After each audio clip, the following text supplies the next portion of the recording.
J'accueille ici Pierre et Antoine qui sont producteurs et réalisateurs de Hi Philippe qui vient de sortir. C'est une fiction entièrement réalisée en réalité virtuelle qui a la particularité d'explorer l'univers de Cadic d'une façon très très originale.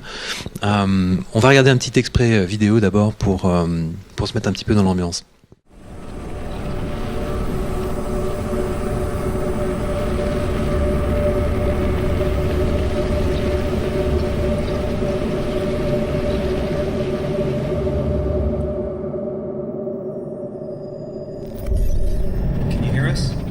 I hear you perfectly well, David.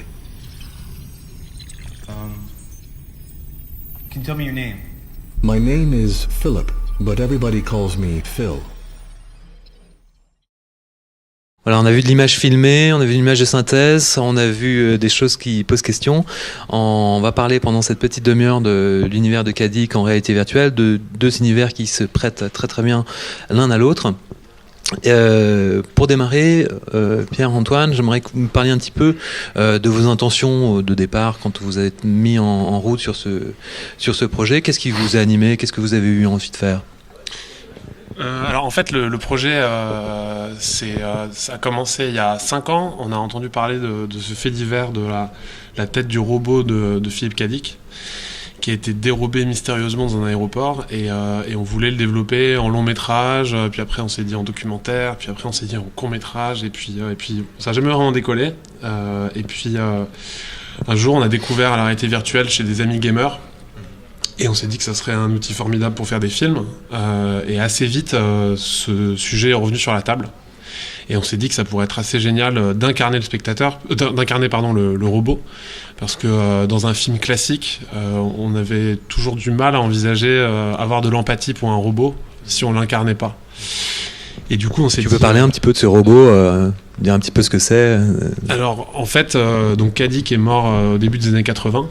Donc c'est un auteur de science-fiction qui a écrit plein de super romans, notamment...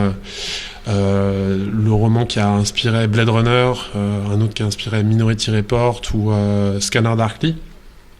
Et 23 ans plus tard, il y a 2 ingénieurs aux États-Unis qui se sont intéressés à l'intelligence artificielle et qui étaient passionnés de Philippe Cadic. Et en hommage à Philippe Cadic, ils se sont dit le premier robot qu'on va faire à visage humain, parce que leur idée c'était de faire des robots justement pour lesquels on avait de l'empathie, qui avaient un visage humain. C'est des anciens qui bossaient chez Disney, enfin notamment un des deux qui s'appelle David Hanson, qui travaillait chez Disney. C'est lui qui faisait les visages en plastique des personnages des films un peu avant que la 3D et l'image de synthèse arrive. Et donc ils ont créé ce robot. Ils n'avaient pas assez d'argent pour faire tout le corps, donc ils ont fait que la tête. Et sur internet, les gens ont déliré un peu sur le sujet parce qu'ils se sont dit c'est incroyable, un auteur de science-fiction qui parlait des androïdes devient lui-même tout d'un coup un androïde. Ce qu'on peut préciser, c'est que ce robot est quand même assez incroyable. Il répond comme Philippe Cadic, on sent plus qu'il est programmé. Et donc ça, c'est un petit peu aussi l'inspiration, je crois, pour vous, pour faire cette expérience-là en réalité virtuelle.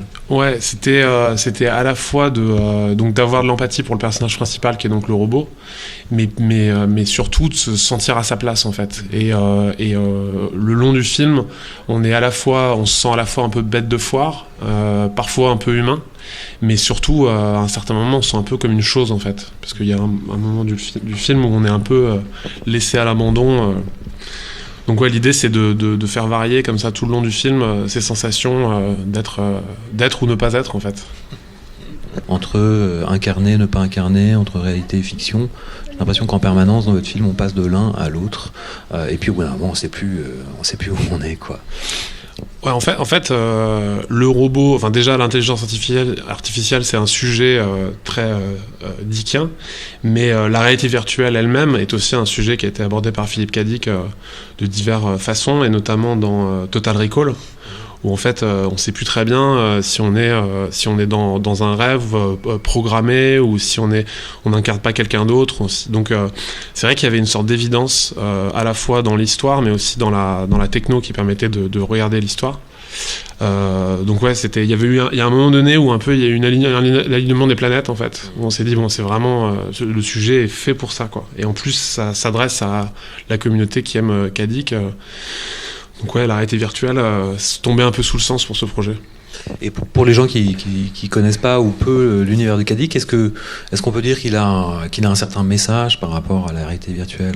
Il a fait une conférence à Metz quelques années avant de mourir, où justement il pitch le film Matrix. Et il parle du fait qu'on est actuellement dans un monde, mais peut-être qu'il y en a d'autres. Et en fait, très souvent, il avait des doutes sur la réalité. Il s'est beaucoup posé la question sur la réalité. Donc, je sais pas, enfin, je connais pas le message. Que l'idée, c'était pas de faire quelque chose de biographique. On s'est vraiment réapproprié cette histoire. Et on l'a fait, on l'a vraiment romancé. Et il y a un moment donné, on a même essayé de se détacher un peu de Philippe Cadic, parce que sinon on restait trop bloqué dans la narration pour essayer d'être vraiment absolument fidèle à lui. Donc finalement, le film il est assez romancé. On a modifié quand même pas mal de choses, on a romancé pas mal de choses. Et puis en plus, il fallait tenir dans un format relativement court. Donc voilà, l'idée c'était d'essayer de faire une sorte de package qui tient la route, autant en termes de narration que de sens. En parlant de message de Kadik, c'était vraiment une question piège, parce que franchement, s'il y en a un, moi je l'ai pas compris. Mais ce qui est intéressant avec ces bouquins en particulier, c'est que je trouve qu'il pose les bonnes questions. Et c'est comme tu dis, il a lancé cette idée qui a été reprise par Matrix, de dire est-ce qu'on n'est pas tous finalement programmés, est-ce que notre environnement n'est pas programmé. Et ça, évidemment, il y a un côté science-fiction et d'imaginer que oui, le monde serait programmé, mais il y a aussi tout simplement la question de notre perception, de dire est-ce qu'on n'est pas conditionné dans nos perceptions, est-ce que finalement nos sens ne nous trompent pas. Et ça, c'est une question tout à fait large qui n'est pas forcément une question de science-fiction. Et je pense que en écoutant ces interviews, en lisant au travers de ces lignes, c'est ce genre il me semble, ce genre d'intérêt qu'il avait et qu'il a transmis dans ses bouquins, quoi.